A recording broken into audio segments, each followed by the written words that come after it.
Otak ke? Okey, Google cari doa. Tak,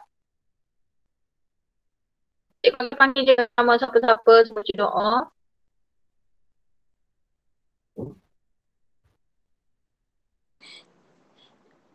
Allahumma aftah alaina hikmataka Tak wanshur ada alaina bismillah juga. ini Debat rahmatika ya. doa tak ada bismillah nak. Baca bismillah dulu. Tak ada. Oh, baca molek. Bismillahirrahmanirrahim. Allahumma aftah alaina hikmataka wanshur alaina min huzaini rahmatika ya arhamar rahimin.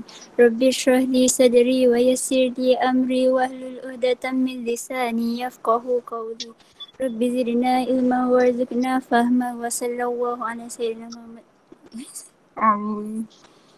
Maaf cikgu. Cikgu akan panggil je siapa-siapa cikgu rasa kendak, minta dia baca doa. Okey.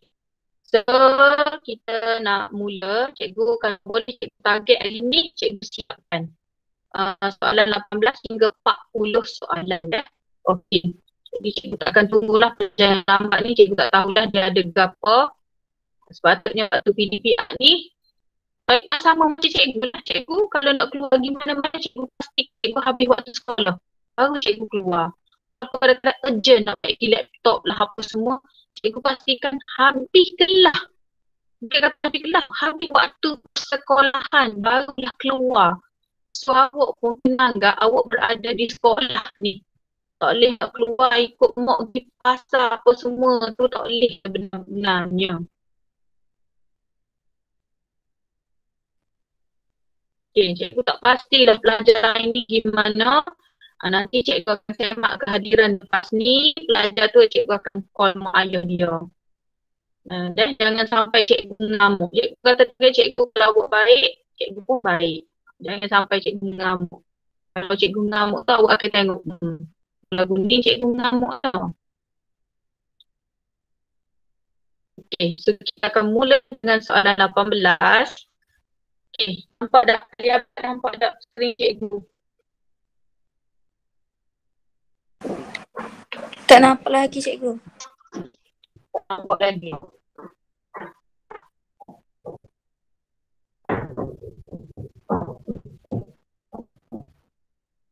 Kalau bunyi ngetuk-ngetuk tu, bukan rumah cikgu batu dah, bukan. Tapi rumah cikgu tengah renovate. Jadi ada kadang-kadang tu, bukan dia ngetuk. Tak nampak lagi slide cikgu? Nampak dah cikgu. Nampak dah? Okey.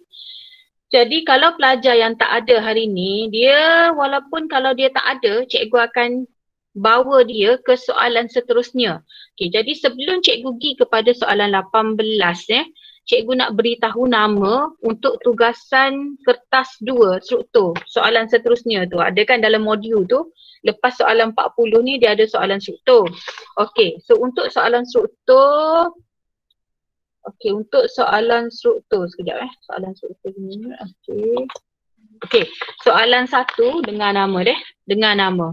Soalan struktur soalan 1, Afrina Akhtar dan Nur Azuha Nadira. Afrina Akhtar dan Nur Azuha Nadira. Jadi awak buat bincang, jawapan dah ada dah. Cuma cikgu nak awak sesuaikan dengan buku teks kita, dengan pemahaman awak. Jadi awak boleh awak boleh masa cikgu macam kertas 1 lah, awak kena bincangkan soalan tu guna konsep akak yang cikgu ajar Okey, seterusnya soalan struktur 2, Nur Insyirah Izzati dan Nur Izzati Zamri. Dua-dua Izzati ni. Insyirah Izzati dan Nur Izzati. Soalan 2 struktur. Okey, soalan 3, Tuan Nur Amali Maisarah dan Nurul Najwa Ramli. Okey, dan Nurul Najwa Ramli. Okey, soalan 4, Aisyah Nur Fatin dan Damia Hafina. Aisyah Nur Fatin dan Damia Hafina. Soalan 5, Nik Arisha Balkis dan Nik Nur Amirah Husna. Soalan 6, Nur Anis Kristina dan Nur Halili Akilah. Soalan 7, Aina Syafiqah dan Nur Salsabila. Soalan 8, soalan 8 ni Dia Ulhaq dan Intan Nurdiana. Soalan esei iaitu soalan 9, Nur Ain Syamimi dan Nur Amni Nasihin. Soalan 10, Faihanah dan Alia Najma. Okey. Nanti bila dah habis round ni, kita akan back balik kepada pelajar seterusnya. Dah. Okey, so cikgu akan catat. Cikgu akan tengoklah siapa pelajar yang tak ada. Okey, so now soalan 18 ni dipersilakan. Fatin Syafiqah, ada?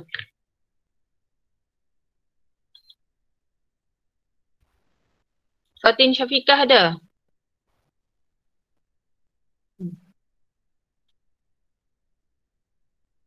Fatin Syafiqah ada ke tak? Nama dia ada cikgu. Cuba tolong tengok dekat chatting tu. Cikgu tak boleh nak tengok ni. Sebab cikgu dah share screen ni. Ke dia ada tulis apa ni, tak jadilah apa benda. Tak ada cikgu. Tak ada. So cikgu masih menunggu Fatin Syafiqah. Soalan 18.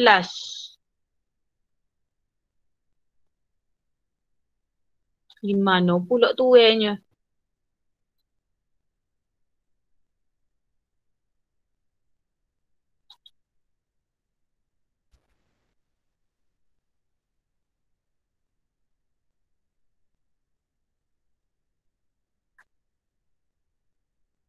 Cikgu cek nama sekejap. Ada ke tak ni? Fatin Syafiqah ada? Ya, putu-putu. Okey, Nurul Fatin Syafiqah. Okey, boleh teruskan.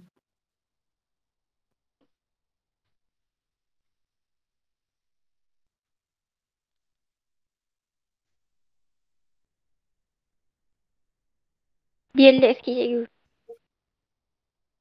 Ada masalah Kalau ada masalah, cikgu sambunglah. Tapi next time awak nak kena buat soalan lain dah. Lag Okey, sekejap.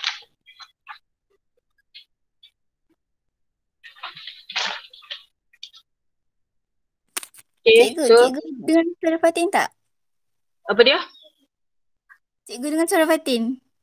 Dengar. Okey, boleh Dengar cikgu, je. boleh sampai lah. Boleh. Boleh mula. Boleh dah. Seorang atlet mengalami kemalangan dalam suatu pertandingan. Kemalangan itu menyebabkan kecederaan otak yang menjejaskan kebolehan koordinasi badannya. Bahagian otak manakah yang terjejas? Jawapan dia C. Jawapan dia C, cerebellum. Kerana fungsi cerebellum ialah kawal keseimbangan badan dan kawal koordinasi aktiviti otak seperti berjalan dan berlari. Okey, so dia ni masalah dia adalah koordinasi. Koordinasi ni ialah keseimbangan badan dia. Okey, so atlet ni mengalami kemalangan dalam suatu pertandingan dan kecederaan tu menyebabkan dia tak boleh dia menjejaskan kebolehan koordinasi badan dia.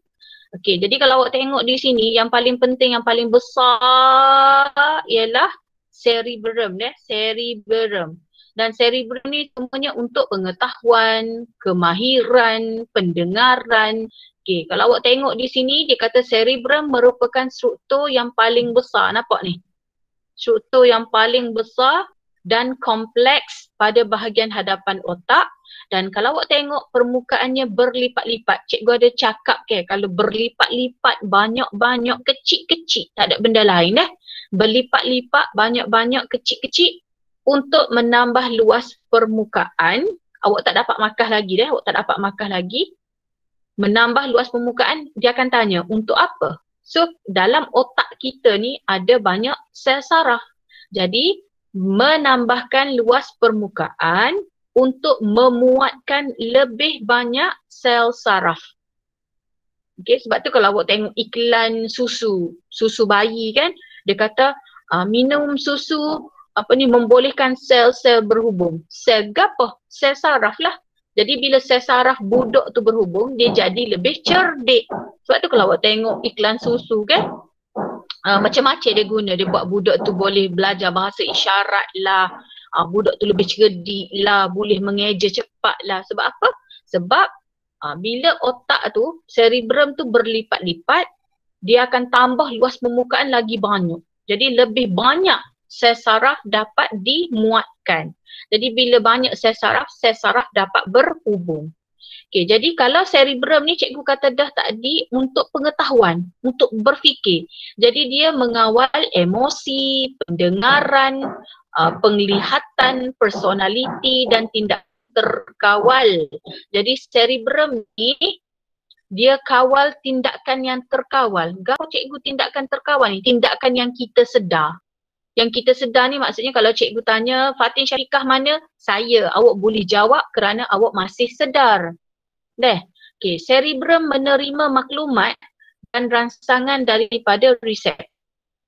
Maklumat dianalisis di cerebrum, diintegrasi dan dihubungkan untuk menghasilkan persepsi deria. Ayat dia ni payah. Okay. Jadi senang cakap, cerebrum ni untuk berfikir. Cerebrum ni untuk analisis maklumat. Cerebrum ni untuk menyatukan maklumat. Okay. Terima maklumat, analisis satu dan menghasilkan gerak balas. Faham ke? Jadi bila kita hasil gerak balas, itu adalah tindakan terkawal yang kita sedar. Jadi cerebrum ni dia kontrol tindakan sedar. Tindakan yang kita sedar. Contoh, cikgu panggil nama, kita jawab. Mak suruh angkat kain. Kita pun bangun pergi angkat kain. Nampak tak? Benda yang kita sedar. Kita rasa lapar, kita pergi dapur. Jadi dia mengawal tindakan terkawal. Cerebrum juga bertanggungjawab terhadap keupayaan mental yang tinggi. Cikgu kata dah tadi, untuk berfikir. Jadi dia kontrol pembelajaran awak, kebolehan mengingat awak, kemahiran berbahasa awak, kemahiran matematik, semuanya duduk dekat cerebrum. Okay, manakala cerebellum ni, sekejap manakala cerebellum, sekejap cikgu takut ada belajar mesej cikgu nak apa-apa ke, sekejap.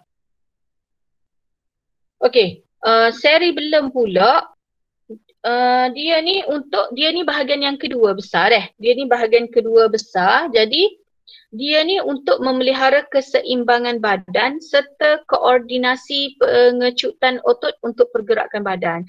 Jadi dia ni untuk kawal keseimbangan badan. Sebab tu kalau awak tengok, lepas orang kena pukul sini, kena katok, biasanya dia akan terhuyung hayang Dia terhuyung hayang, dihilang keseimbangan badan.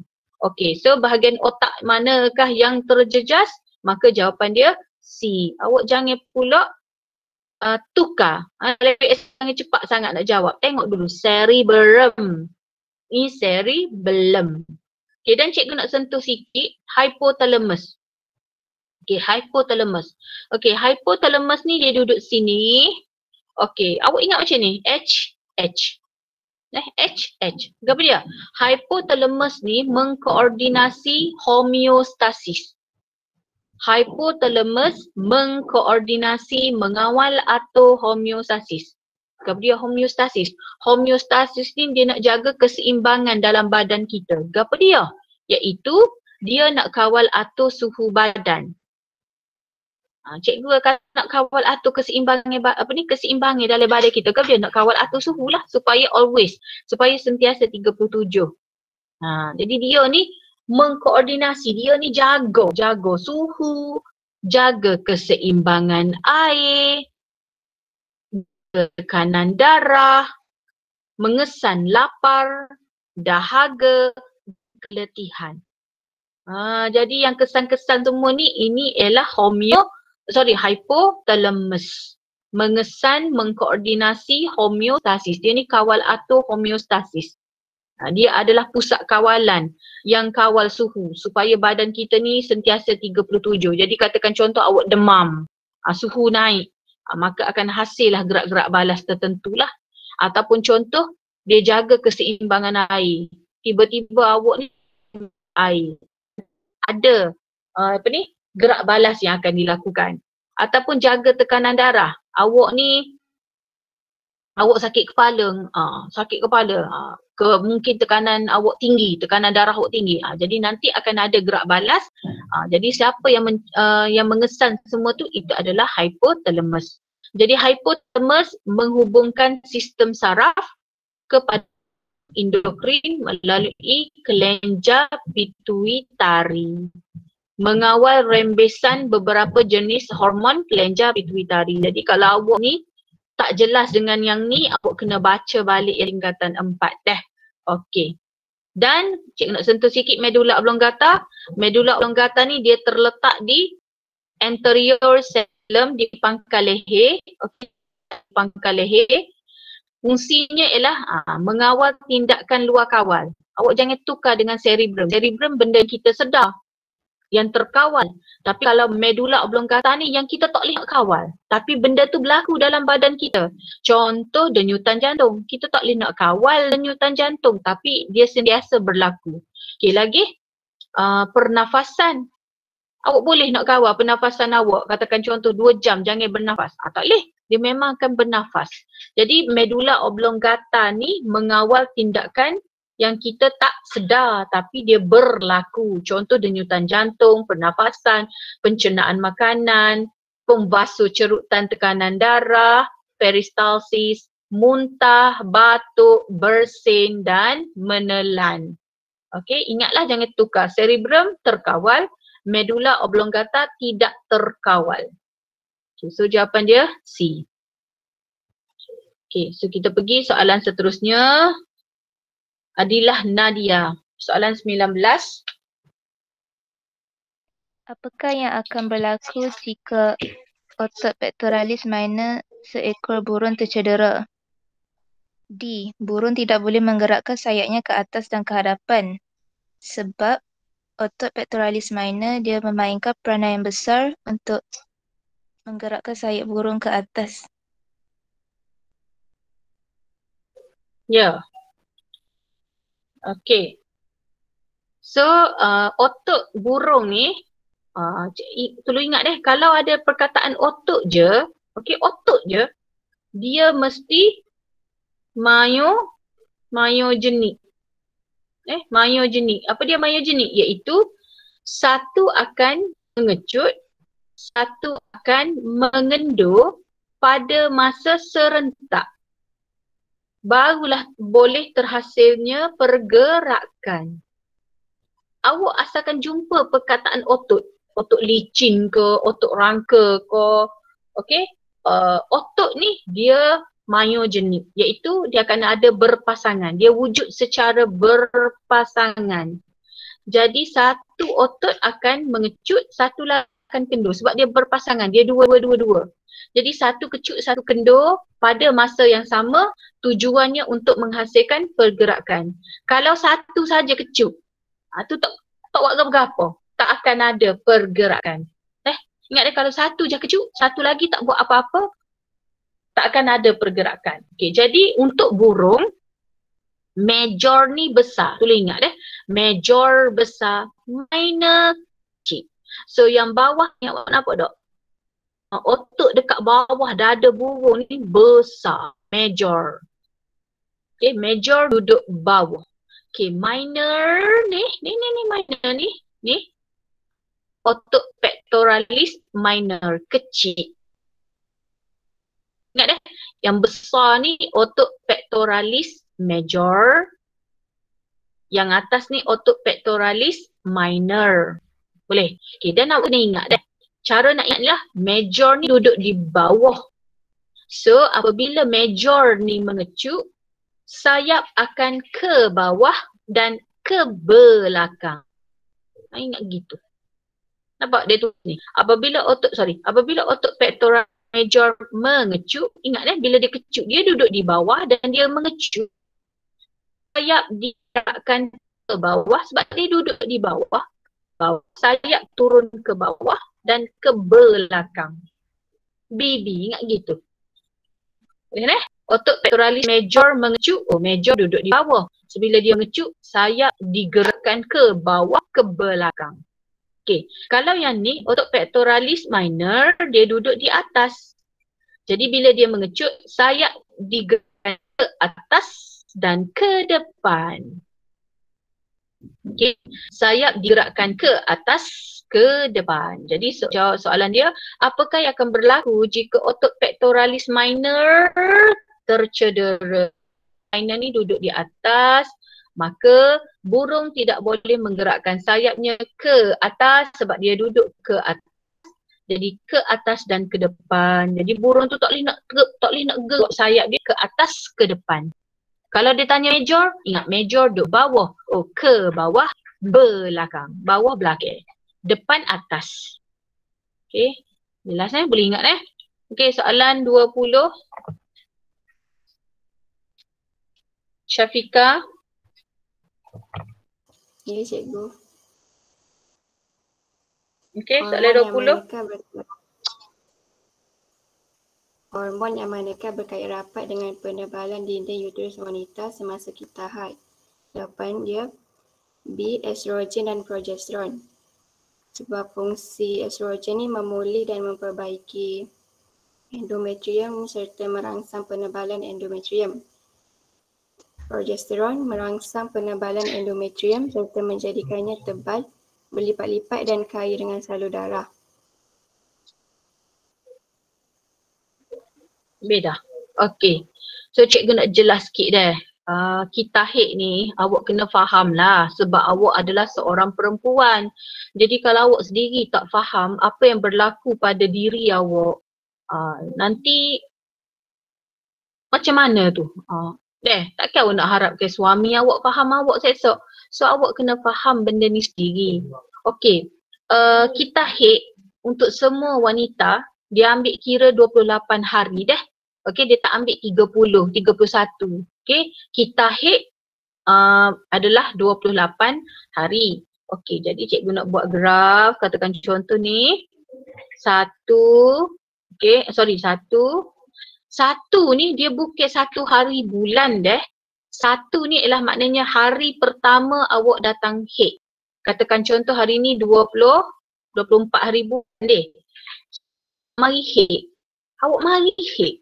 Jadi dia dikira sebagai hari satu, hari pertama. Dan biasanya hari awak datang haid ni awak akan datang untuk kebanyakan wanita 1 hingga 5 je. 5 je kebiasaannya. Cikgu kata kebiasaannya seluruh dunia puratanya 5-7 hari sahaja. So awak kira lah 24, 25, 26, 27, 28. Faham? Awak jangan ingat satu di depan ni ialah satu hari bulan. Bukan. Satu ini ialah hari pertama awak datang haid. Jadi semasa awak kedatangan haid ni, nampak? Hormon FSH akan dirangsangkan. Akan dirembeskan.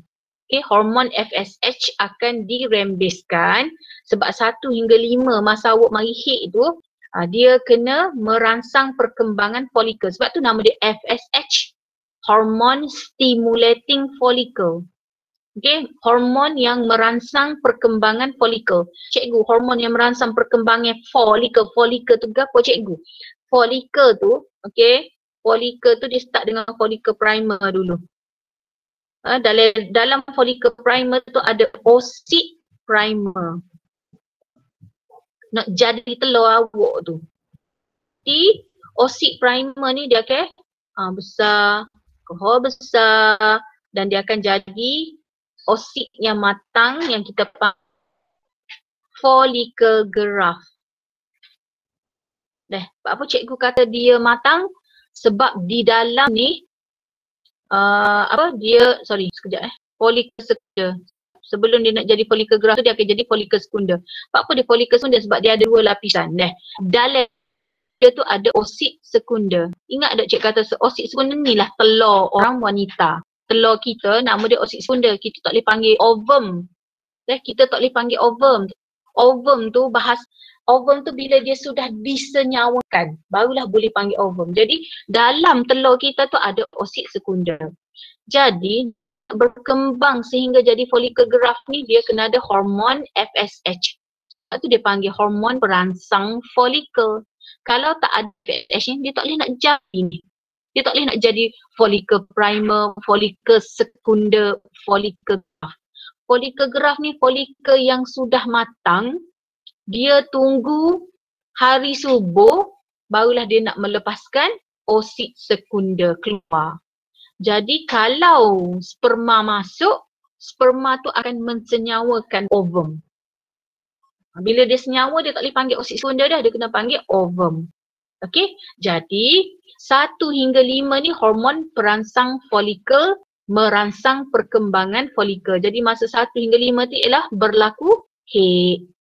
Jadi masa berlaku haid ni, dinding endometrium awak luluh. Sebab tu dia kata haid berlaku luluh. Dinding dalam uterus awak luluh. Sebab tu bila awak main haid, awak nampak macam keping-kepingan. Tu dinding dia yang luluh lah tu. Okey. Kemudian 6 hingga 13 hari, okey, 6 hingga 13 hari, awak kira sendirilah. 29 bulan sampai berapa bulan. Awak kira sendiri. Okey, 6 hingga 13 hari tu, masa ni follicle graft dah. Dia dah jadi 13 hari tu dia dah jadi kematangan follicle graft. Jadi 6 hingga 13 tu dia ambil masa untuk jadi follicle graft. Jadi follicle graft ni sendiri yang sudah matang tu, follicle graft tu sendiri merembeskan hormon estrogen. Okey, follicle graft tu sendiri merembeskan hormon estrogen. Kena ingat follicle graft ni sendiri merembeskan hormon estrogen. Dan awak kena ingat E untuk E. E untuk E tu apa cikgu? E untuk endometrium. Estrogen baiki dinding endometrium. Sebab apa cikgu dia nak baiki dinding? Sebab tadi awak mari haid, dinding awak luluh, bobak keluar. Jadi sekarang dia nak baiki. Dia bukan nak tebal dia nak baiki baru. Okay, jadi dia pun nak baiki. Katakan contoh ni haid awak turun. So dia baru nak baiki endometrium awak. So ingat E untuk E. Estrogen untuk baiki endometrium. Okey, kemudian masuk hari ke-14. Ni waktu-waktu bahaya ni. Hari ke-14, estrogen yang tinggi sebab dia dirembeskan oleh follicle graft, maka hormon pelutinan pun tinggi. Okey, bila estrogen tinggi, maka dia akan merangsang LH juga tinggi. Okey, hormon estrogen yang tinggi merangsang LH tinggi. Dan kita panggil, bila sama-sama tinggi, kita panggil mekanisme suap balik positif berlaku. Bila sama-sama tinggi, mu tinggi aku pun tinggi, maka mekanisme suap balik positif berlaku. Okey, dan masuk, sebab apa dia sama-sama tinggi. Jadi bila LH tinggi, ia merangsang pengovulan berlaku. Jadi biasanya pengovulan tu berlaku 15 hari.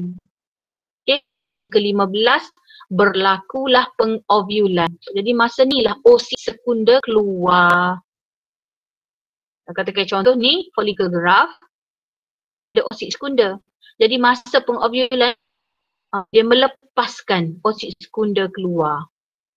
Itulah kita panggil pengovulan. Hari ke berapa? Hari ke-15. Sebab apa dia boleh melepaskan oosit sekunder? Sebab LH tinggi. Okay, jadi bila dah lepas oosit sekunder keluar, awak nampak tak? Bila dia dah lepas, maka dia akan jadi lompang dah. Follicle graft tu jadi lompang, dah tak ada telur dah. Maka dia akan jadi macam ni. Tak ada telur, so kita panggil dia ni corpus luteum. Okay. Kalau awak goreng telur, hak kuning tu tak ada dah, tinggal telur putih je. So kita panggil dia corpus luteum. Okey, dan corpus luteum ni pula, dialah yang merembeskan hormon progesteron. Dialah yang merembeskan hormon progesteron. Jadi progesteron awak ingat 5P, cikgu nak bagi CV ke awak. 5P, P progesteron tinggi. Okey. So 5P progesteron tinggi, P untuk penebalan, dia nak tebal endometrium. Sebab apa dia nak tebah? Dia takut-takut sebab lepas dah saat ni, lepas telur dah saat ni. Dia takut-takut sebab selepas pengovilan P berlaku persenyawaan. Jadi bila berlaku persenyawaan P, perempuan tu akan pregnant, dan bila dah pregnant dia mesti buat penempelan. Dia nak tebah dinding endometrium tu, nampak? Sebab nanti embrio nak menempel. Menempel tu maksudnya nak menekat. Jadi semasa progesteron ni tinggi, LH dan FSH mula-mula tadi akan direncat. Sebab tu kalau awak tengok perempuan mengandung, bila dia mengandung je progesteron dia tinggi, dia tak akan mari hit 9 bulan. Pak apa cikgu dia tak mari hit 9 bulan? Sebab LH dan FSH sudah direncat. Jadi bila tinggi satu rendah, progesteron tinggi, FSH dan LH rendah, maka kita panggil setinggi serendah mekanisme suap balik negatif. Cikgu, lepas tu kalau tina tu tak jadi mengandung, kalau perempuan tu tak jadi mengandung, progesteron yang tinggi tadi akan jadi rendah semula. So bila rendah semula, cerita ni berlaku balik.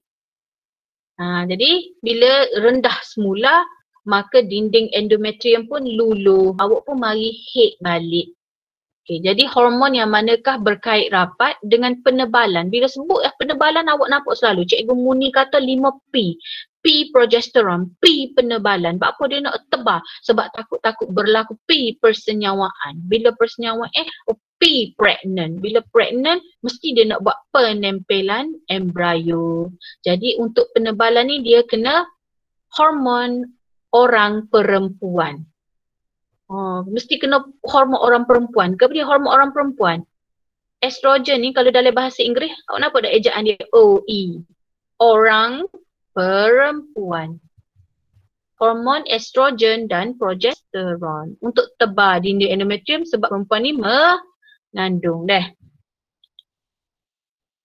Kalau awak rasa awak nak tanya cikgu, tanya selalu. Okey, soalan 21. Alia Nabilah. Raja 11 menunjukkan keratan keras akar tumbuhan eudikot yang manakah membentuk tisu asas dalam tumbuhan. A ialah epidermis, C ialah xylem, D phloem. Jawapan dia B, tisu asas.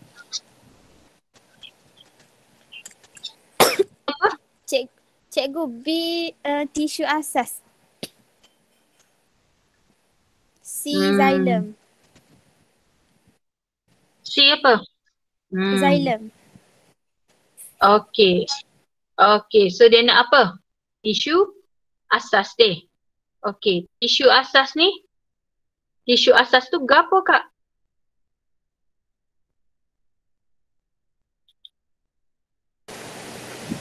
Tisu asas tu apa? Parenchyma, collenchyma, sclerenchyma. Okey, so apa fungsi parenchyma? Cikgu nak tahu. Apa fungsi parenchyma? Apa fungsi collenchyma? Apa fungsi sclerenchyma? Awak kena master lah tajuk soalan awak ni. Cikgu nak tahu. Awak kata tisu asas tu B. Okey, so kalau dia tu tisu asas dia B, apa fungsi dia? Apa fungsi, kenapa dia kena duduk tengah-tengah ni? Sebab Tisu parenchyma terlibat dalam fotosintesis dan membantu penyimpanan kanji dan gula serta terlibat dalam pertukaran gas. Tisu collenchyma memberi sokongan mekanikal dan sifat keazalan kepada tumbuhan. Tisu sclerenchyma memberi sokongan dan kekuatan mekanikal kepada bahagian tumbuhan yang matang. Okay, macam mana cikgu nak bezakan tiga-tiga tu? Ada benda yang spesifik tak? Ada benda yang special tak? Kalau parenchyma, macam mana kita nak bezakan dia parenchyma?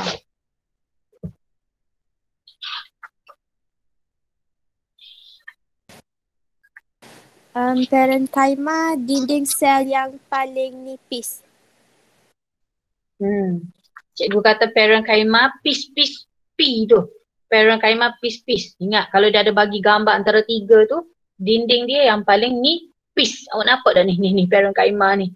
Dinding dia nipis je. Okey. Kalau sclerenchyma, collenchyma. Kalau collenchyma, dinding dia diperbuat daripada pektin hemiselulosa. Awak nampak ke? Dia Awak tak berapa nampak, dia tak level. Petok. Dia Petok. Dak. Dia tebal. Dinding dia tebal. Kenapa dia tebal? Sebab dia tebal dengan pektin dan hemiselulosa yang awak sebut tadi lah. Okay, kalau awak nak tengok dalam rajah, dia tak akan lukis ke awak hemiselulosa dan pektin. Jadi awak ingat gini, tisu parenchyma nampak ni. Dinding dia nipis parenchyma, dinding dia nipis. Kalau collenchyma, sorry cikgu pergi lukis line pula tadi. Kalau collenchyma, dinding dia tebal. Okey, dinding dia tebal dengan apa? Dengan pektin dan hemiselulosa. Kalau sclerenchyma, dia segi-segi. Awak akan nampak lah kalau pergi zoom dekat, dia bentuk macam ni. Segi-segi bentuk segitiga. Itulah dia berpetak-petak. Okay, jadi yang mana yang tisu asas? B. Sebab apa? Sebab dia fungsi dia kebanyakannya untuk sokongan. Jadi awak nampak tak dia tebal ni? Sebab dia nak beri sokongan. Okay, jelas A tu epidermis, paling luar. Okay, kalau C xylem dan phloem, tisu vaskular untuk pengangkutan. Okay, soalan 22, Alia Batrisha. Ya cikgu. Okey, soalan 22. Rajah 12 menunjukkan susunan radah suatu eksperimen. Antara faktor berikut yang manakah menyebabkan gelembung udara bergerak dari L ke M dalam masa yang paling singkat. Jadi kalau kita tengok gambar rajah tu, susunan radah tu, kita tahu dia adalah eksperimen untuk kadar transpirasi. Jadi dia ada 4 faktor untuk menentukan kadar transpirasi tu. Yang pertama, pergerakan udara, keamatan cahaya, suhu dan kelembapan udara relatif. Jadi,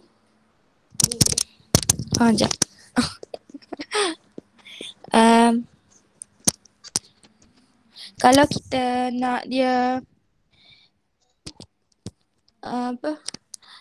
dia bergerak dalam masa yang paling singkat, suhu persekitaran dia kena tinggi, pergerakan udara dia kena tinggi, kelembapan udara relatif kena kurang dan keamatan cahaya berkurang. Jadi kita tengoklah dekat pilihan jawapan tu yang mana sesuai. Jadi jawapan dia A. Jadi jawapan dia A. Apa maksud transpirasi? Apa cikgu? Tak dengar. Apa maksud transpirasi? Transpirasi tu proses pembebasan wap air secara sejatan dan berlaku melalui liang stoma. Okey, proses air hilang daripada pokok dalam bentuk wap air. Dan air tu keluar dalam bentuk wap, keluar secara sejatan. Keluar di daun. Yes, di daun keluar melalui liang stoma. Sebab tu kita letakkan pucuk ni di sebab daun tu ada banyak liang stoma. Nanti air akan keluar. Kita tak nampak air keluar sebab dia keluar dalam bentuk wap air. Jadi bila air tu dia bergerak, bila air tu dia bergerak, dia ada tekanan akar tu, dia akan dalam bentuk gelembung udara. So dia akan gerak lah. Dia akan gerak berapa banyak dia. Dia daripada L to M daripada L to M. Sebab akar ni, bukan akar ni. Bila nak buat eksperimen ni, kita kena buat dalam bekas air. Ada cikgu terangkan masa awal-awal tajuk ni.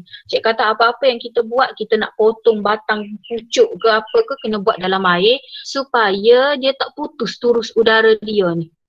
Jadi bila dia sentiasa tarik tu, jadi dia akan gerak lah, dia akan tarik gelembung udara ni bergerak. So, dia nak tarik gelembung tu keluar daripada daun. Okey. Jadi menunjukkan proses transpirasi. Jadi kalau kita nak suruh dia cepat bergerak, kita kena letakkan eksperimen ni bawah keamatan cahaya tinggi. Okey, biasanya pelajar cikgu akan suruh ambil benda ni pergi buat di luar. Di luar daripada makmal kita biar dia dapat cahaya matahari. Jadi lajulah pergerakan gelembung udara ni. Yang kedua, suhu. Biasanya pelajar cikgu akan suruh halakan cahaya lampu. Jadi bila hala cahaya lampu, dia rasa panas ke? Satu kat mata cahaya, yang kedua panas tu, suhu tu. Okey? Ataupun mungkin cahaya tu kita ganti dengan lampu. Kalau suhu tu kita buat betul-betul bawah panas cahaya matahari. Jadi dia akan cepat lagi keluar wap air. Okey, kalau pergerakan udara, cikgu akan suruh pelajar letak kipas. Letak kipas dekat pucuk, menghala ke arah pucuk ni, kita akan tengok kalau speed 1, dia gerak slow. Speed 2, dia gerak laju. Speed 3, gerak lagi laju. Okey, dan kelembapan relatif udara, kelembapan kena rendah lah sebab bila kelembapan rendah maknanya hari panas. Okey, jadi antara faktor berikut, suhu persekitaran kena bertambah. Maknanya suhu tu kena hari panas. Barulah cepat pergerakan gelembung udara keluar daripada daun tu dalam bentuk wap air. Okey, so ingatlah eksperimen ni eksperimen transpirasi. Okey, soalan 23. Tuan Siti Aisyah. Cikgu. Okey. Raja 13 menunjukkan satu komponen sel tumbuhan. Kita boleh tengok dekat Raja 13 ni, X tu ialah kloroplast. Soalan dia, apakah kesan kerosakan struktur X terhadap fungsi komponen tersebut? Jawapan dia C. Lebih banyak molekul air dihasilkan. X tu ialah kloroplast. Kloroplast ialah tapak fotosintesis. Kloroplast mengandungi klorofil untuk menyerap cahaya matahari dan menukarkan kepada tenaga fotosintesis. Fotosintesis menggunakan pada tenaga kimia. Fotosintesis menggunakan karbon dioksida dan air untuk menghasilkan glukosa. Oksigen menghasilkan oksigen dan glukosa. Jadi sekiranya kloroplast tiada, maka fotosintesis tidak boleh berlaku dan gas karbon dioksida meningkat. Sebab hasil daripada fotosintesis ke apa dia tadi? Apa awak kata tadi hasil fotosintesis? Glukosa, oksigen dan air. Glukosa tambah oksigen dan air. Dia guna apa? Dia guna CO2 dan air dengan syarat kena ada apa? Dengan syarat kena ada cahaya dan klorofil. Okey, dan proses ni berlaku dalam kloroplast. Jadi dia akan guna karbon dioksida dan air dengan syarat kena ada cahaya dan klorofil, barulah dia turunkan kepada glukosa, oksigen dan dia rosak.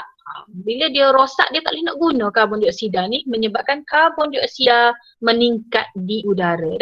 Kepekatan gas karbon dioksida meningkat di udara. So awak boleh kaitkan kalau kita tebang pokok. Kita tebang pokok. So tak ada lah kloroplast. Bila kloroplast tak ada, siapa nak guna karbon dioksida tu? Jadi karbon dioksida di udara meningkat. Dan bila karbon dioksida meningkat di udara, awak dah belajar dalam bab 11, kata 5, bila karbon dioksida meningkat di udara, apa jadi Alia Farhana?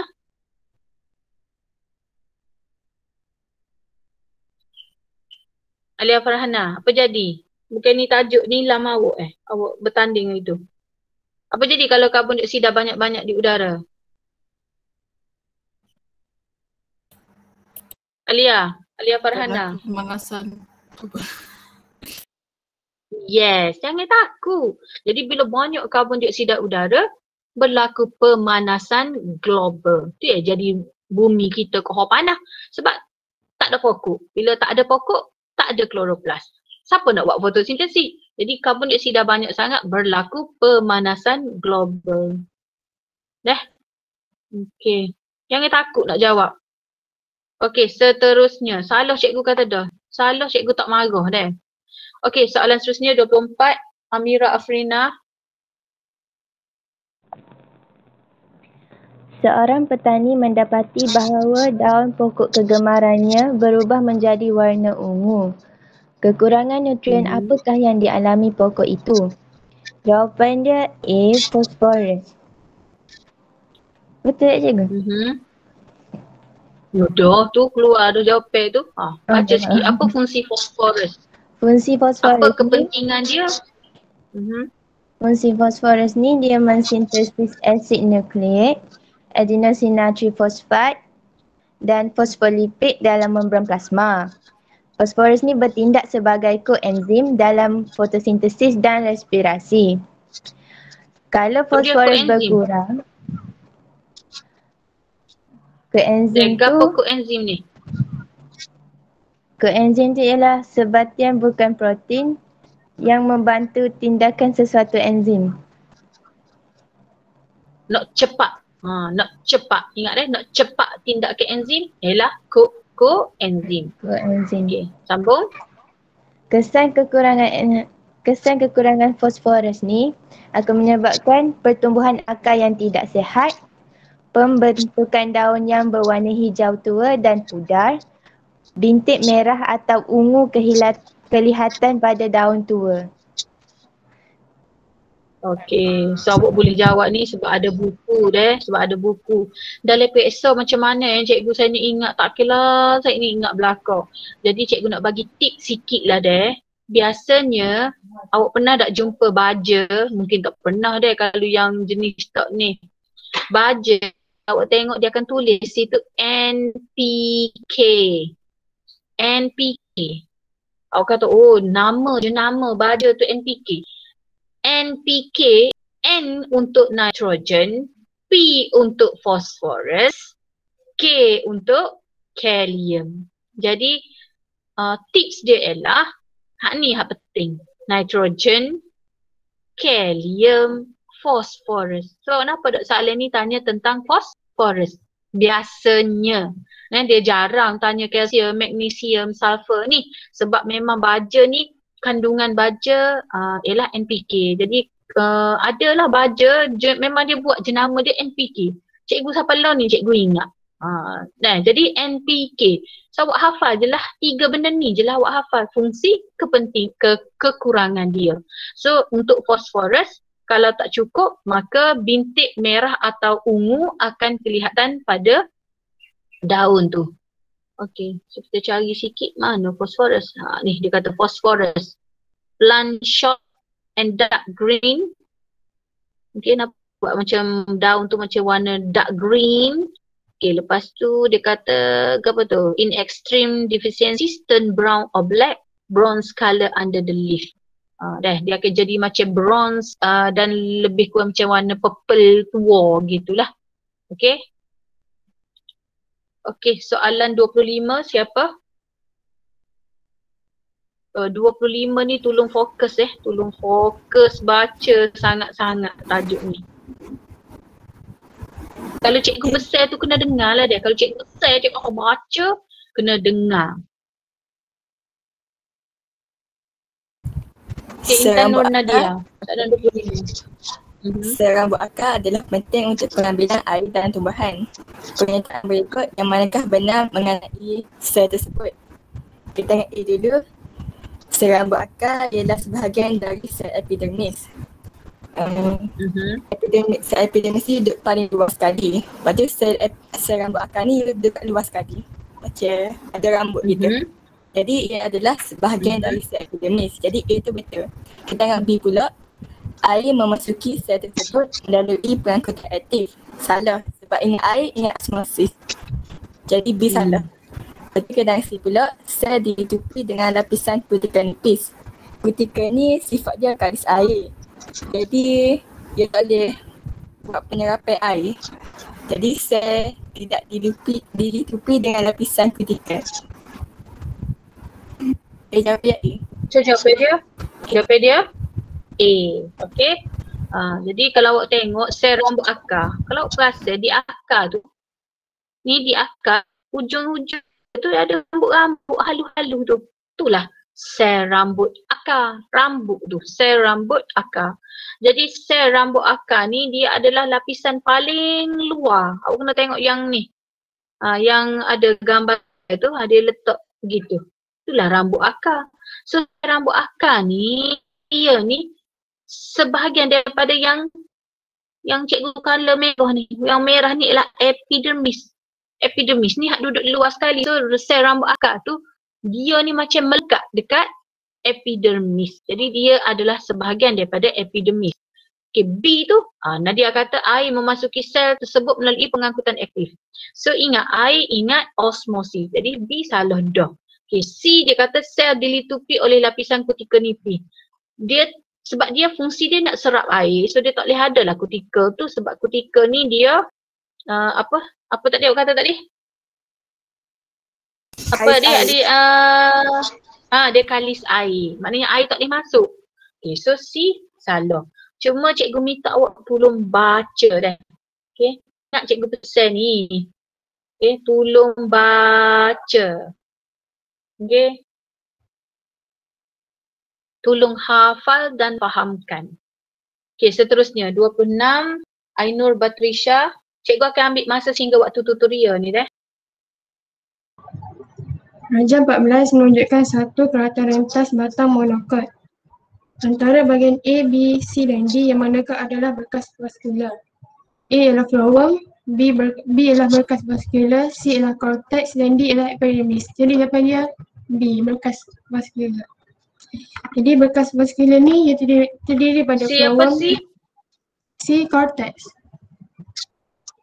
Betul kan? Okey, D epidermis. Epidermis. Epidermis ni. Okey. Jadi berkas vaskular ni terdiri daripada phloem dan xylem. Phloem diangkut bahan organik hasil daripada fotosintesis dari daun ke bahagian lain. Xylem angkut air dan garam mineral dari akar ke semua bahagian tumbuhan. Okey, awak nampak tak dia lukis macam ni? Dia lukis gini. Okay, dia lukis macam ni. Dia lukis macam ni kan? Dia macam bahagi dua macam ni, lepas tu dia tanya, kenapa dia B ni? So B ni sebab dia bersama-sama maka dia adalah berkas vaskular. Okey, berkas. Dalam saw berkah, ingat gitu. Dalam saw berkah vaskular ni ada apa? Ada, ingat, hak ni duduk dalam, in, hak ni duduk alah keluar ni, phloem. Ingat macam tu. Kalau in tu duduk dalam, in duduk dalam. So xylem, I tu in duduk dalam. So kalau ni duduk alah keluar kan ni alah keluar. So FLOO tu outer, out, duduk luar. So stokor ni berkas vaskular. Tapi dia nak tanya A tu apa? Kalau A tu phloem sebab dia arah keluar. FLOO tu outer. Dah. Okey, lepas tu cara nak ingat lagi xylem I tu in dan I. Ingat gitu. Oh, dia angkut air ni cikgu I. Angkut air dari mana? Dari akar ke daun. Kalau phloem F fotosintesis. Okey, dia angkut hasil fotosintesis dari daun ke seluruh bahagian pokok.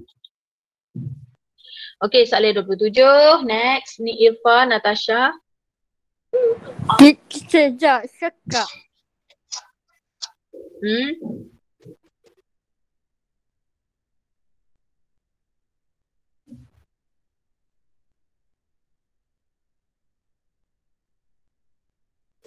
Mana? Like Angkut air dari mana? Dari akar.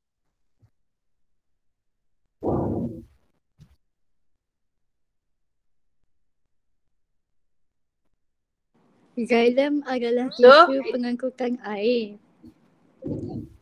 Antara yang berikut, yang manakah daya pendorong utama pergerakan air ke atas bagi suatu pokok tinggi dari akar ke daun? C. Tarikan transpirasi.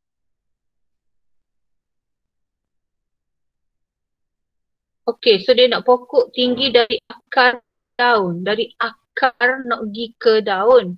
Jadi kalau pokok tu tinggi, kalau dia tekanan akar, awak kena ingat deh. Cikgu pula terai ke awak? Awak lah terai cikgu. Cuba. Terai cikgu.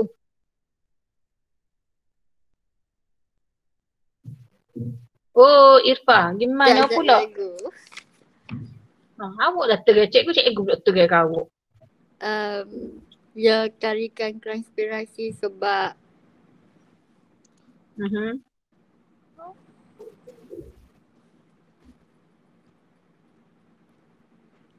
sebab yang akal tu ya tak boleh nak gerak air kalau tumbuhan tu tinggi. Jadi pergerakan molekul air dibantu oleh tindakan kapilari xilem yang dihasilkan oleh gaya lekatan dan gaya lekatan serta tarikan transpirasi. Betul? Kenapa awak pilih jawapan tarikan transpirasi? Kenapa tak ambil tekanan akar ke, tindakan kapilari ke? Sebab tekanan akar tu tak semua molekul air boleh lalu. Yoko. Kita baca balik deh. Xilem ni ialah tisu yang mengangkut air kan? Xilem. Antara yang berikut yang manakah daya pendorong utama pergerakan air? Soalan dia macam ni. Yang mana ni yang tolak air? Yang mana yang boleh tolak air untuk pokok tinggi macam pokok nyo, pokok balak, dari akar nak pergi ke daun? Kalau awak ambil tekanan akar, dia dekat kawasan akar sahaja. Sebab apa? Sebab dia menggerakkan air dari tanah masuk dalam salur xilem kawasan akar secara osmosis kawasan ninja. Jadi dia ada tekanan akar yang mana dia akan gerakkan air dari tanah masuk dalam salur xilem akar. Air mesti secara osmosis. Tu kawasan tekanan akar. Kemudian daripada akar, air tu akan naik dekat batang ni. So nak naik dekat batang ni, dia ada tindakan kapilari. Jadi tindakan kapilari ni, dia nak suruh air gerak tu dia kena ada dua daya. Iaitu daya lekat dan daya lekik. Cikgu ada ajar awak itu. Kalau daya lekat, lekik awak nampak tak air ni? Maknanya air melekat dengan air. Ni air, ni air. Dia letak dua tu. Daya lekik. Lekik air tu maknanya air duduk stop. Okey, kalau daya lekat, air dengan dinding. Dinding kan cikgu? Dinding xilem lah. So katakan ni dinding salur xilem. Air dengan air, daya lekik. Air melekat dengan dinding ni, daya lekat.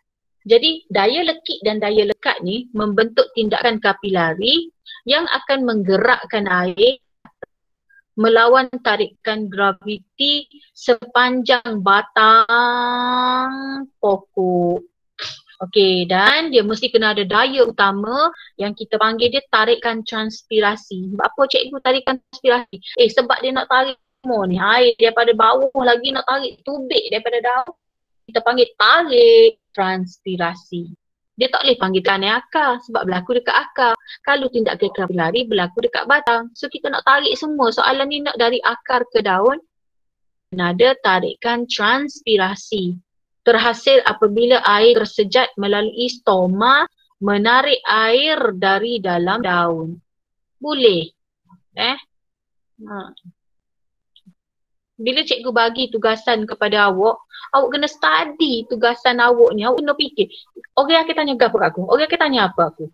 Kalau aku baca pun aku tak faham, maknanya orang akan tak faham jugalah tu. Orang akan tanya awak.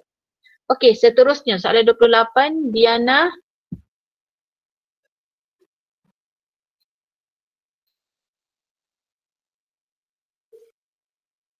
Diana, ada ke?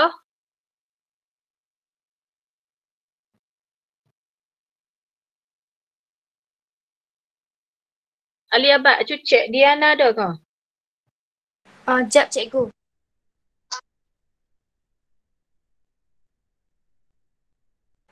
Dia tak masuk cikgu.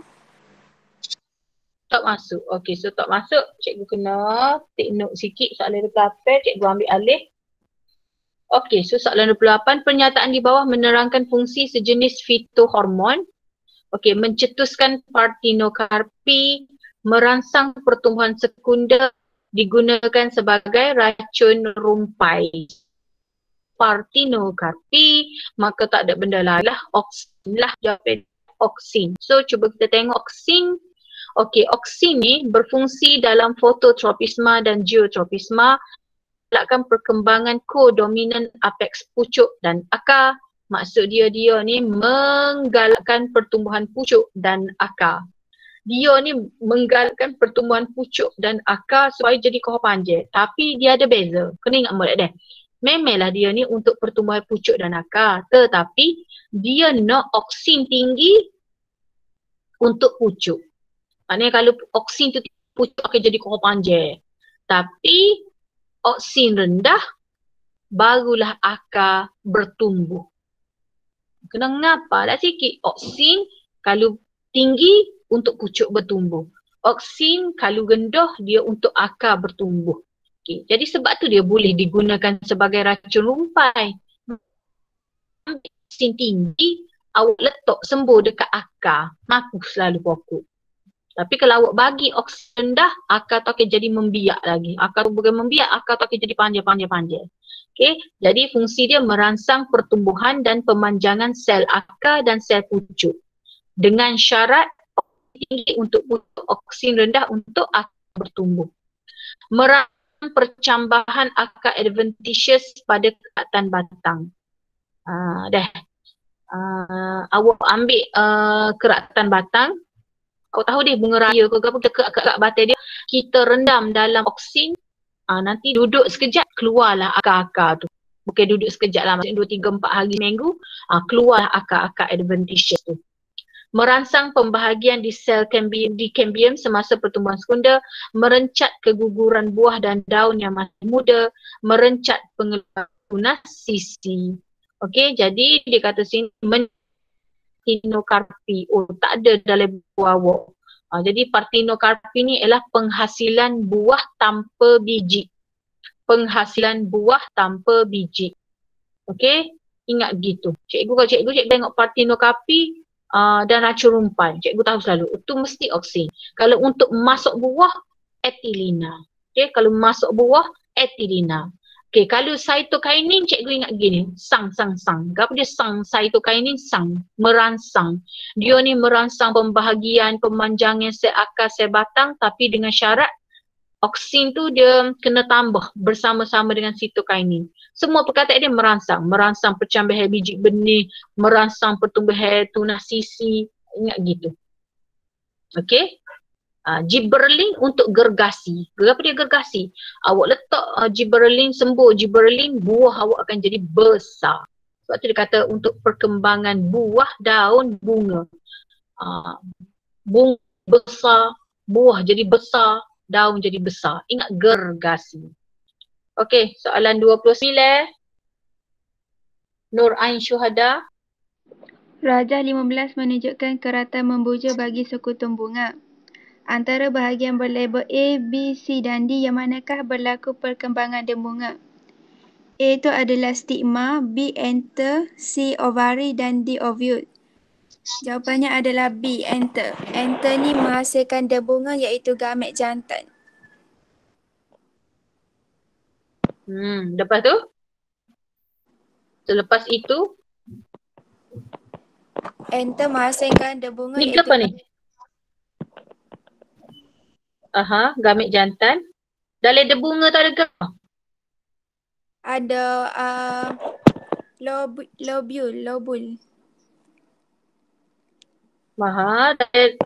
Dalam bunga ada lobule. Dalam bunga. Dalam bunga yang matang ada apa? Ada 2 nukleus. Satu nukleus. Baik. Cikgu tanya dalam bunga bukan dalam enter. Bunga tu gamet jantan. Dalam bunga tu ada apa? Ada Ni debunga yang matang ni, yang sudah matang ni. Debunga ni sudah matang. Dalam debunga tu ada nukleus apa? Nukleus penjana dan nukleus tiup. Mana nukleus penjana? Yes, betul. Mana satu nukleus penjana? Nukleus penjana. Sebab nama dia jana mesti besar. Nukleus penjana yang besar. Nukleus penjana ni hak besar. Ni? Nukleus tiup. Nukleus tiup. Okey, Kak, ni stigma. Lepas stigma, ni ke apa ni? Stil. Stigma. Ni. Panjang ni. Okey, ni stil. Okey, cerita sikit cikgu. Bila bunga ni jatuh atas stigma, apa jadi? Yes. Stigma ni debunga jatuh atas stigma, apa jadi? Stigma menghasilkan debunga tu jatuh atas stigma. Yes. Stigma menghasilkan berkembang. Stigma berkembang. Stigma tu berkembang. Menerima debunga bercambah. Okey, menerima debunga. Lepas tu? Lepas tu apa jadi? Dia tu tempat terima debunga. Debunga jatuh blebuk atas dia, atas stigma. Nanti stigma menghasilkan sukrosa. Okey, sukrosa ni lah yang menyebabkan debunga tu pun bercambah. Okay, so antara bahagian berlabel A, B, C, D yang mana berlaku perkembangan debunga, A tu kilang untuk buat proses debunga. Debunga ni adalah gamet jantan. Okay, so jawapan dia B. Okay, soalan seterusnya, soalan 30. Wan Nur Alia. Okay, soalan 30.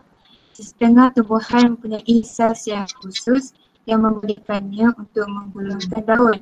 Apakah kebaikan penyesuaian ini? Jawapan dia A, mengurangkan luas permukaan yang terdedah pada cahaya matahari untuk mengurangkan kehilangan air. Apabila peringatan suhu, ia meningkatkan tenaga kinetik molekul air dan menambahkan kadar transpirasi. Contoh, pokok pisang kalau panas, daun akan gulung sebab dekat daun tu dia ada stoma. Bila dia terdedah dengan cahaya matahari, stoma akan terbuka and bila buka, wang air akan terkeluar untuk elakkan kehilangan air yang banyak dan kurangkan luas permukaan. Contoh satu lagi dalam yang kait dengan kehidupan kita. Contoh kalau kita nak sampai nak sidar baju, kita kena buka luas kain tu sebab nak pergi kering cepat. Kalau kita gulung kain tu, kain kita tu akan lambat kering sebab kurang luas permukaan. Bagus awak. Jelas. Sangat jelas. Sebab kalau awak buka buku teks, soalan ni soalan aras tinggi ni ni soalan aras tinggi. Soalan apa cikgu fikir, soalan analisis. Yang mana awak kena analisis keadaan ni. Okey, dan jelas awak terangkan. Awak kata bila pokok tu dia gulung, maka dia tutuplah liang stoma. So bila dia tutup liang stoma, air pun kurang keluar. Awak kaitkan pula dengan kita jemur kain. Kita pisah pokok besar-besar nak suruh cepat air keluar daripada kain tu, kain kita pun kering. Tapi kalau awak jemur, awak lipat kot tu, lipat kot ni, awak jemur, baju awak lambat kering. Okey, sangat jelas. Bagus. Lagu tu cikgu naknya. Okey, soalan seterusnya. Yes. Dia kait dengan fotosintesis juga kan?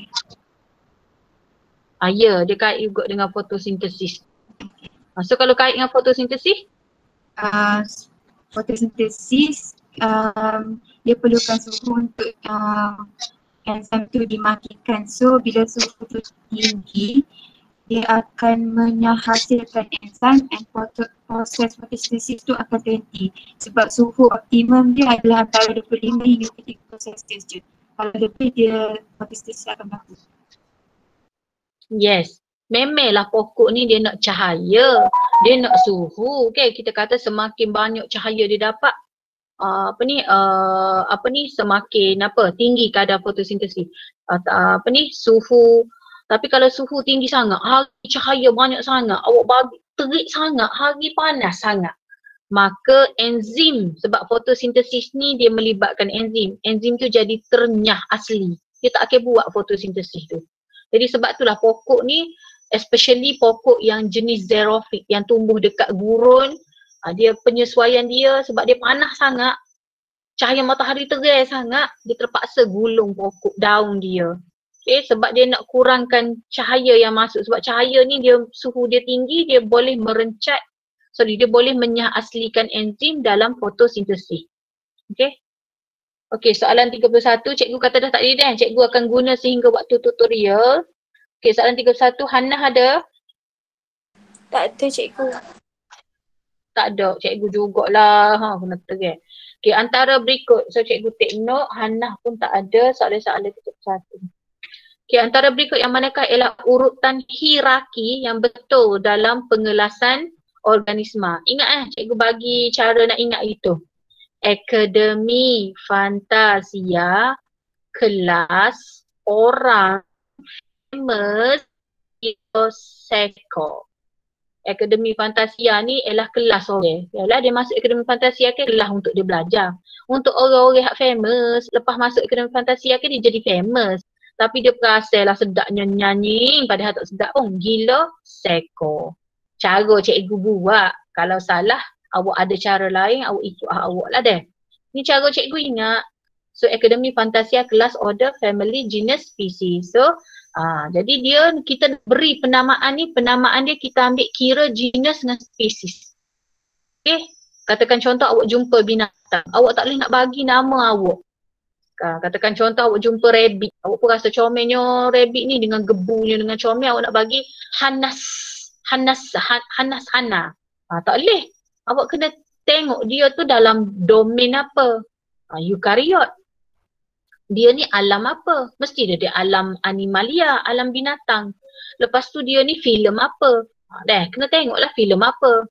Okay, dia tak semestinya filem chordata Dia ada banyak jenis filem dia. Lepas tu dia kelas mamalia ke, amphibia ke.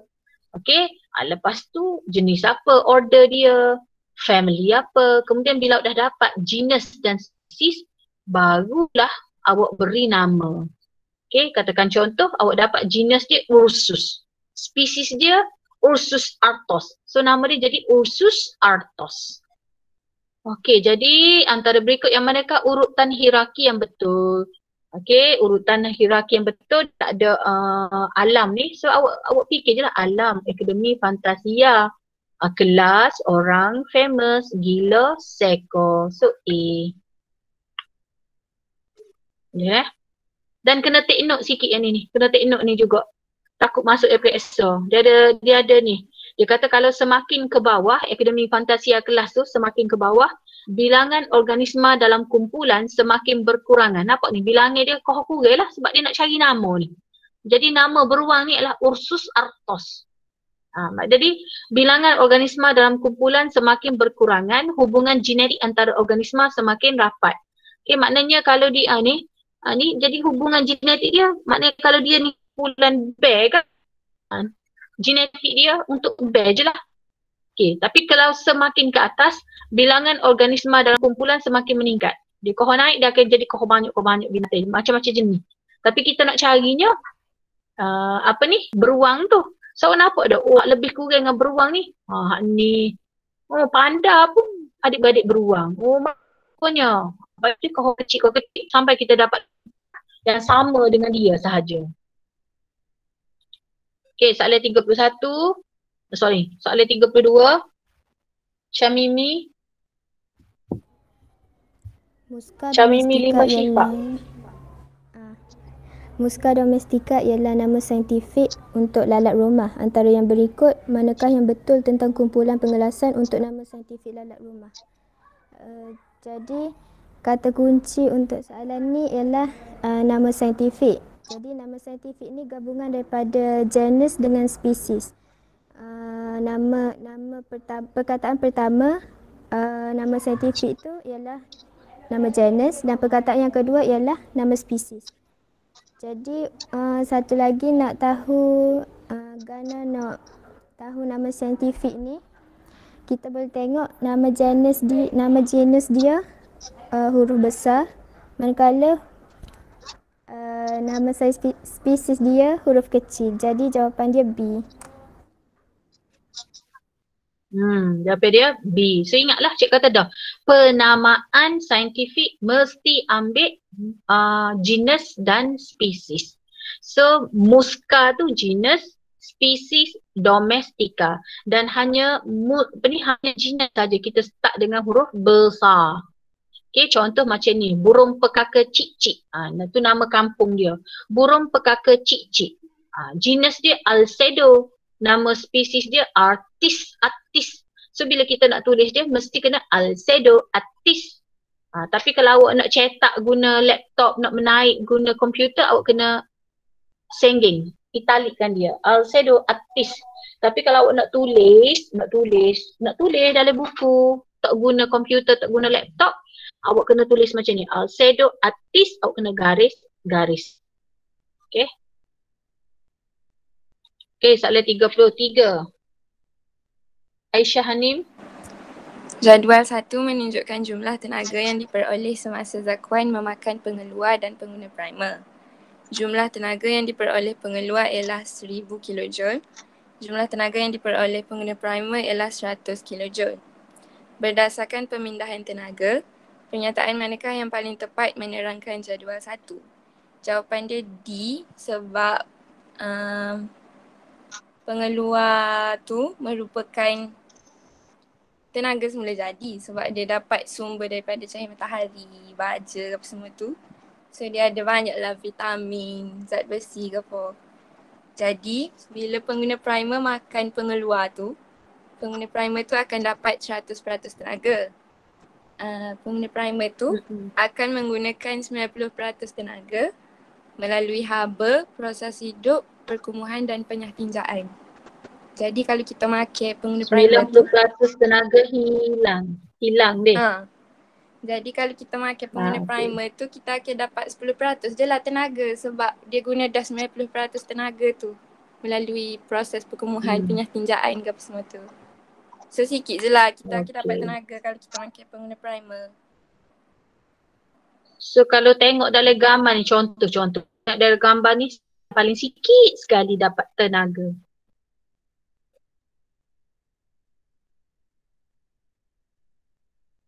Gimana dah Aisyah Hanim ni? Gapo cikgu mula Aisyah? Ni. Acik tengok ni gambar cikgu ni. Arastrof pertama, arastrof kedua. Siapa, kalau mengikut apa yang awak terangkan tadi, organisma mana yang dapat paling sikit tenaga? Pengguna tetia. Okey, pengguna tetia. Okey. Contoh awak kata tadi, katakan contoh pengeluar ni ada 1000 tenaga. So awak kata tadi setiap satu ni dia akan turunkan sebanyak, so pada 1000 dia akan jadi 100, awak potong kosong belakang. Daripada 100 dia akan jadi 10. Daripada 10 1% sahaja. Potong kosong sebab dia 10%. Tak percaya ambil ni. 1000 darab 10 per 100. Dapat berapa? Dapat 100. So setiap ni dia turunkan sebanyak 10%. Jadi yang paling sedikit dapat tenaga ialah pengguna tertia. Lepas tu cikgu gimana lagi 90%?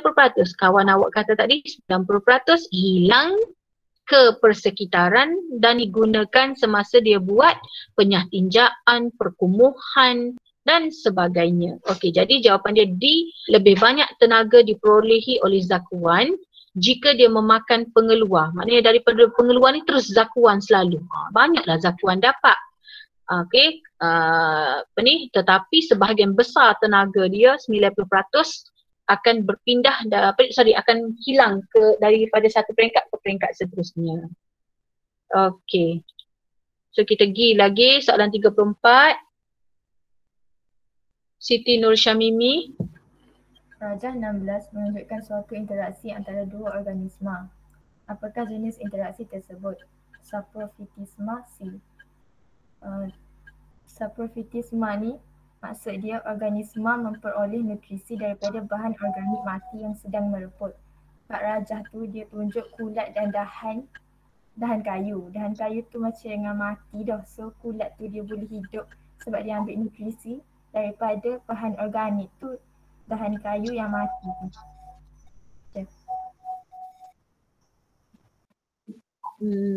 Okay. So, saprofitisma. Bapak awak tak ambil mutual? Mutualisme tu dia kedua-dua organisma dapat untung. So ni Okay. Kenapa tak ambil parasit? parasitisme tu satu dapat untung, tapi satu lagi dapat rugi. Okay, bagus. Okay, so kita pergi soalan 35. Ashley Nawani ada ke? Ashley Nawani? Tak ada juga, tak ada sama ni. Aduh. Kenapalah, cikgu letih lah.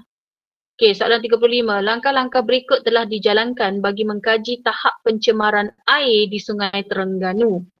Okay, rekodkan masa yang diambil untuk pelunturan warna larutan metilina biru. Warna larutan metilina biru ni warna dia biru. So kalau biru tu dilunturkan dengan cepat, maka air tu sangat kotor. Kalau dia luntur sangat cepat, maka dia sangat kotor. So awak nampak dekat sini.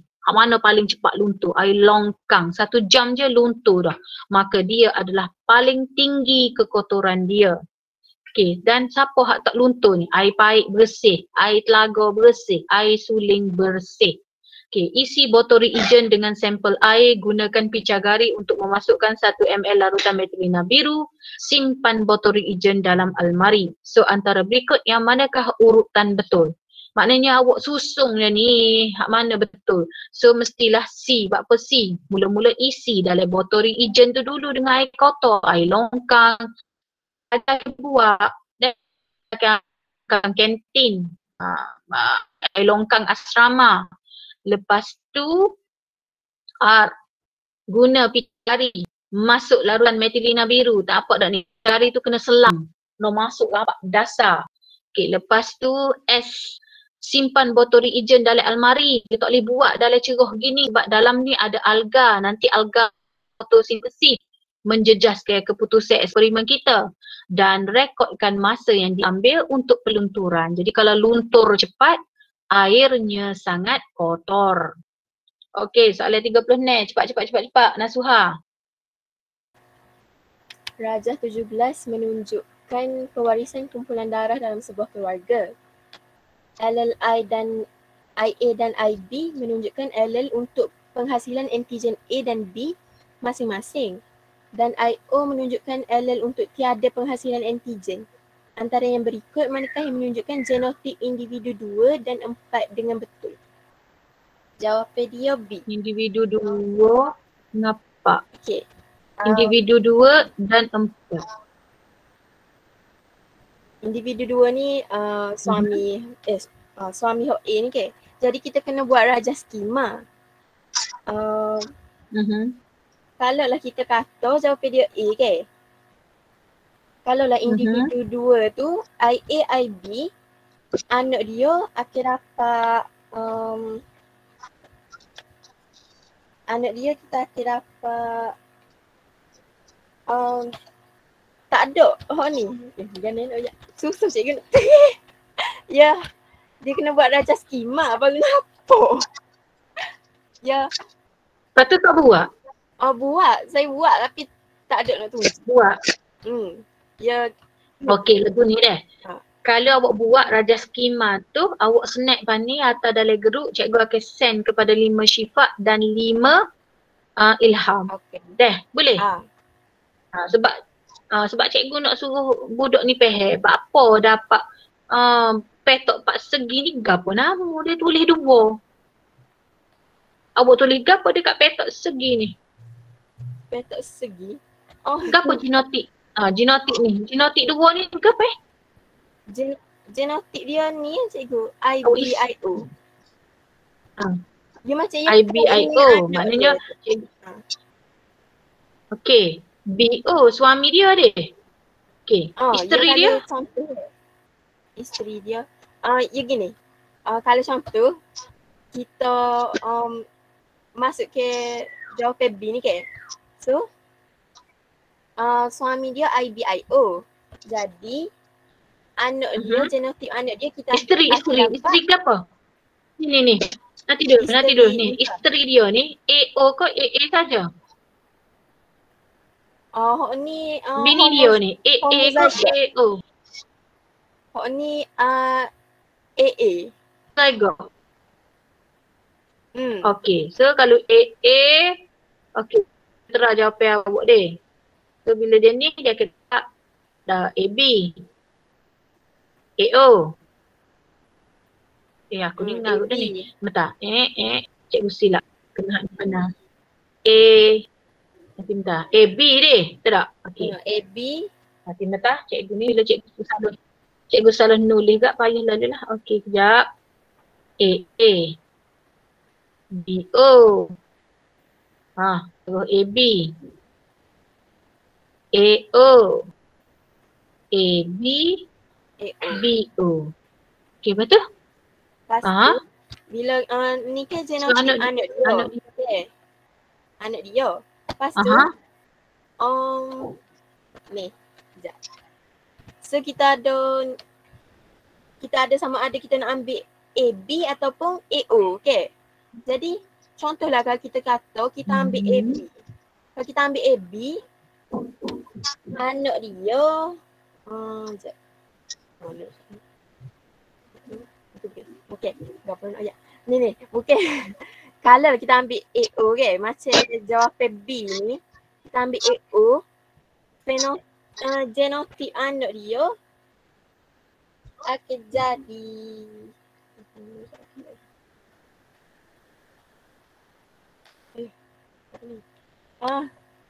payah nak terge. Payah nak terge bagi tu bukan ni nanti cikgu check. Gitu kalau mak dia ni BO, genotip anak akan dapat genotip anak akan dapat antara AB atau AO. Tapi kalau genotip anak ni kita letak AB, dia tak akan dapat gini genotip anak dia lagi ni. Gitu. Cikgu faham tapi sayang awak tak faham. Ya complicated sikit. Jadi tak keluar macam ni. Dia kena tunjuk rajah. Okay, so nanti awak tulis, awak snap gambar tu cikgu edarkan dah. Lepas tu nanti cikgu ni lah. Okay, soalan 37. Atilah. Kita nak habis dah ni. Dua kembar seiras mempunyai saiz badan yang berbeza. Apakah faktor yang menyebabkan situasi itu? Saya jawab C, cikgu. Jawab C, persekitaran berbeza. Di mana mereka dibeza. Okay, so 37 sebenarnya, okay, dua kembar seiras, bila sebut seiras, dia ada genetik yang sama kan, dia seiras. Okay. Tapi dia ada saiz berbeza. Dia seiras.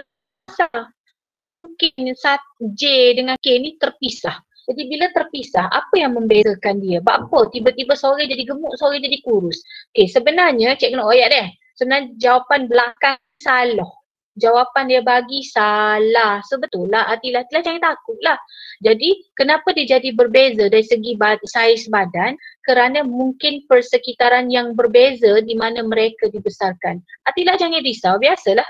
Skema akan salah. Dan cikgu sengaja bubuh A ni. Sebab cikgu nak dengar awak. Okay?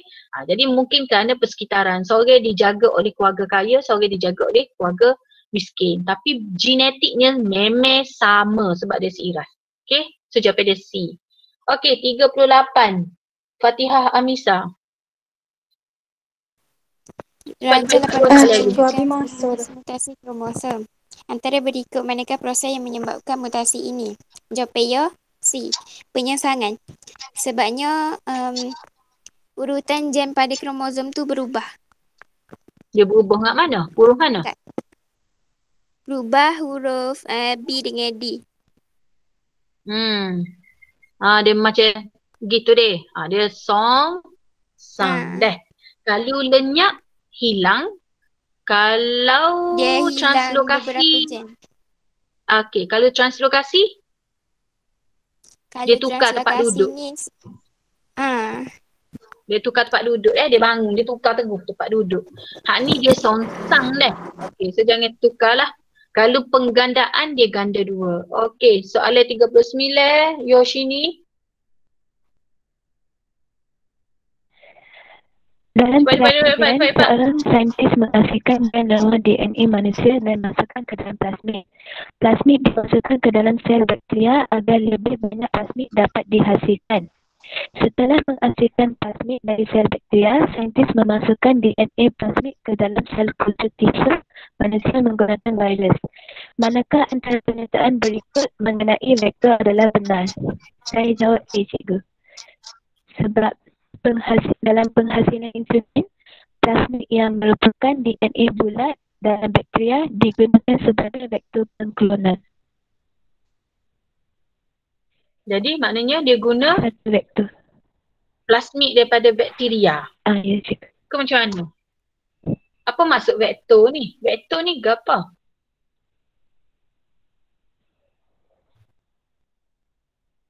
Vektor ni apa?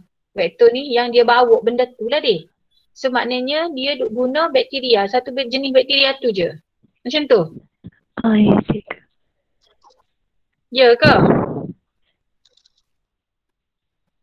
Menghasilkan genoma DNA manusia dan masukkan ke dalam plasmid. Dia pun ambil satu gen tu dia masukkan dalam plasmid. Lepas tu plasmid tu dimasukkan dalam bakteria. So dia guna bakteria itu sahaja. Lepas tu dia ambil DNA plasmid daripada bakteria tu masuk pula dalam badan manusia. Jadi dia hanya gunakan satu jenis bakteria itu sahaja. So satu vektor digunakan dalam eksperimen ini. Okay, kaedah terapi gen. Okay, last sekali Amalin binti Mail. Teknologi DNA rekombinan telah berjaya menghasilkan banyak tanaman, contohnya nanas, kacang soya dan tomato yang mempunyai ciri-ciri yang diingini. Antara pengemuasuhan yang berikut, manakah boleh dilakukan pada tomato dengan menggunakan teknologi DNA rekombinan? Teknologi DNA rekombinan ni, ia menggabungkan dua spesies yang berbeza. Ia boleh gabung antara gen haiwan dan tumbuhan atau bakteria untuk menghasilkan organisma yang baharu dengan ciri-ciri yang baharu yang tidak dapat dihasilkan secara proses persilangan tradisional. Ciri-ciri dia, saiz yang lebih besar, nilai nutrisi yang tinggi dan tahan terhadap serangan parasat dan penyakit. Jadi jawapan dia A. Okey, dia mesti nak hasil tanaman yang baik. Jadi mestilah meningkatkan nilai nutrisi, meningkatkan rasa manis. Okey, so cikgu betul-betul tepat sebelah 40. Okey, jadi so nanti cikgu akan share slide ni dengan awak, jangan risau. Okey, bolehlah nak print terus pun boleh, buat sebagai nota. Okey, Assalamualaikum. Waalaikumsalam. Terima kasih cikgu. Waalaikumsalam. Terima kasih. Terima kasih cikgu. Terima kasih cikgu. Terima kasih cikgu. Ya, sama. Okey, boleh keluar dah, masuk kelas seterusnya. Lewat dah ni.